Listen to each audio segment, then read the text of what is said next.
संपूर्ण जगात कोरोना विषाणू संक्रमण व त्यामुळे झालेल्या महामारीत ऑक्सिजनचे महत्त्व पटले असून सोबतच झाडांचेही महत्त्व जगात अधिक दिसून येत आहे। अनेक नागरिकांचे ऑक्सिजन अभावी कोरोनाने मृत्यू झाल्याचे आकडे असून आज देशातील मोठ्या स्तरावर वृक्षारोपण करण्याची गरज आहे। यालाच अनुसरून सामाजिक न्याय व विशेष सहाय्यता विभागाद्वारे मोठ्या स्तरावर वृक्षारोपण केले जात आहे। सामाजिक न्याय विशेष सहाय्यता विभाग धारणीच्या समता दूप सुबक्ता पठाण यांना विभागाद्वारे 50 वृक्षारोपण करण्याचे निर्देश देण्यात आले होते। त्या अनुषंगाने समता दूत सुबक्ता पठाणद्वारे धारणी तालुक्यासह दारुल उलूम धारणीमध्ये असे एकूण 100 वृक्षारोपण करण्यात आले आहे। परिस्थितीला अनुसरून आज प्रत्येकाने कमीत कमी एक तरी झाड लावण्याची गरज आहे। आज देशात कोरोना महामारीमुळे झाडांचे महत्त्व पटले असून आपणही स्वतः वृक्षारोपण करावे असे या प्रसंगी समता दूत सुबक्ता पठाण यांनी संपूर्ण नागरिकांना विनंती केली। कोरोना महामारीनंतर वृक्षारोपण करून पर्यावरणाचे संतुलन राखण्याचे कार्य सामाजिक न्याय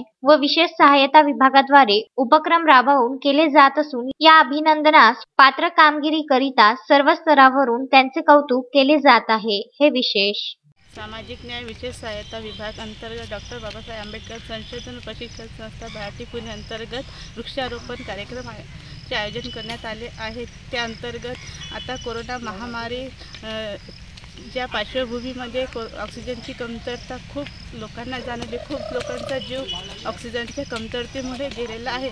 तर सर्वांनी वृक्षारोपणाचे महत्त्व समजून प्रत्येकाने जीवनात कमीत कमी एक तरी वृक्ष लावावा। या अंतर्गत आम्ही 50 वृक्ष लावणे आम्हाला सांगितले होते, पण मी सुबक्ता पठाण 100 वृक्ष लावत आहे। तर प्रत्येक लोकांना मी विनंती करते की जीवनात कमीत कमी एक तरी वृक्ष लावावा, कारण की अन्न, वस्त्र, निवारा ह्या ज्या मूलभूत गरजा आहेत त्या सगळ्या गरजा आपल्या झाडापासूनच मिळतात। तर माझी सर्वांना विनंती आहे की प्रत्येकाने वृक्षारोपणमध्ये सहभाग घ्यावा आणि प्रत्येकाने एक वृक्ष लावे। थँक्यू। तस्मीन शेख, सुलेमान मेमनसह जुगल किशोर जयस्वाल, विदर्भ न्यूज, धारणी।